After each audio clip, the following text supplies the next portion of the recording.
Selamat pagi anak-anak. Di materi kali ini kita akan membahas tentang bernyanyi. Pasti di antara kalian ada yang suka bernyanyi kan? Sebelum kita mempelajari lebih lanjut tentang bernyanyi, kita harus mengetahui dulu apa itu pengertian dari bernyanyi. Bernyanyi adalah tindakan vokal untuk menghasilkan musikal menggunakan suara dan menambahkan nada suara yang berkelanjutan dalam penggunaannya. Di dalam bernyanyi, ada 4 teknik yang harus kita kuasai dan harus kita hafalkan supaya saat kita bernyanyi, suara yang kita hasilkan itu lebih enak didengar. Apa saja keempat teknik itu? Yang pertama, intonasi. Intonasi itu adalah ketepatan bunyi dalam tiap nada, tinggi rendahnya suara dalam nada tertentu dalam musik tersebut. Dan yang kedua ada artikulasi. Artikulasi adalah pengucapan kata-kata yang baik atau yang jelas, yang mudah, yang dapat dipahami seseorang yang mendengarnya. Contohnya misalnya kalian anak-anak bernyanyi lagu cica cica di ding ding. Jadi kalau kalian mau nyanyi tapi kalian pengucapannya tidak jelas kayak ci ci ci ci kayak gitu kan, itu berarti itulah yang disebut artikulasi, pengucapan yang tidak jelas. Dia tuh harus jelas, harus tegas, kayak cica, cica, di ding ding, kayak gitu.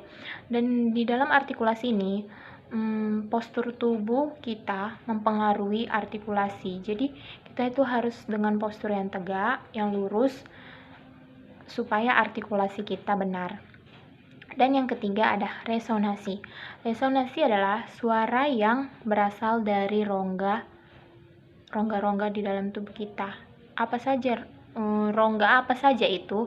Yang pertama itu ada rongga dada, dan yang kedua ada rongga tenggorokan, dan yang ketiga ada rongga hidung dan mulut. Dan yang keempat ada teknik pernafasan. Semakin panjang kamu menarik nafas, semakin mudah kamu untuk bernyanyi, untuk mengambil nada-nada tersebut. Dan semakin pendek kamu menarik nafas, maka kamu akan cepat lelah, kecapekan, dan tidak bagus untuk mendengar. Jadi kamu harus menarik nafas yang panjang. Dan yang di dalam teknik pernapasan tersebut terdapat 3 teknik di dalamnya, yaitu pertama teknik pernapasan dada, dan yang kedua teknik pernapasan perut, dan yang ketiga teknik pernapasan diafragma. Itulah keempat teknik yang perlu kita pelajari dalam bernyanyi agar suara yang kita hasilkan lebih bagus dan enak didengar. Selain teknik bernyanyi, kita juga harus menguasai sikap-sikap kita dalam bernyanyi. Apa saja sih sikap-sikap itu? Nah, Ibu akan memberitahunya. Yang pertama, kita harus berdiri tegak. Kita tidak boleh membungkuk gini. Itu akan mempengaruhi suara dalam bernyanyi juga, dan kita harus berdiri tegak seperti ini. Dan yang kedua, tidak kaku. Jangan kaku dalam bernyanyi, rileks dan santai saja. Yang kedua, bahu agak ditarik ke belakang. Dan yang keempat, kepala menghadap ke depan. Jadi kepala kita itu fokus ke depan. Jangan lihat ke samping kanan kiri. Dan yang keenam, mata kita mengarah ke depan. Sama kayak yang tadi, muka dan mata kita harus fokus kepada dirijen. Dan yang keenam, posisi kaki dibuka sedikit, agak lebih renggang sedikit.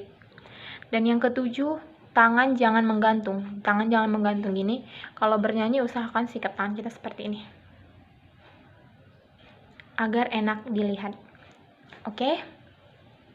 Itulah yang Ibu jelaskan tadi, ada pengertian, teknik, dan bagaimana sikap kita dalam bernyanyi. Untuk penutupan kali ini, mari kita sama-sama menyanyikan sebuah lagu. Pelangi-pelangi, alangkah indahmu, merah, kuning, hijau di langit yang biru. Pelukismu agung, siapa gerangan, pelangi-pelangi, ciptaan Tuhan. Terima kasih anak-anak, sampai jumpa.